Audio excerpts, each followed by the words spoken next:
So ayan guys, for today's video mula sa ating mobile phone, pumunta lang tayo sa dial ng ating device. So tap nyo lang guys.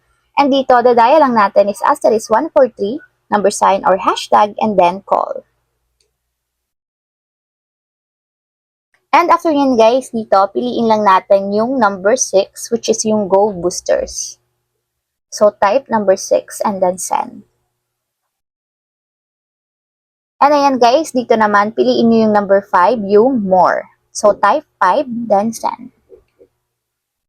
And ayan guys, hanapin nyo lang dyan yung Go Midnight 10. So nasa number 3 siya, type nyo yung number 3, and then tap send.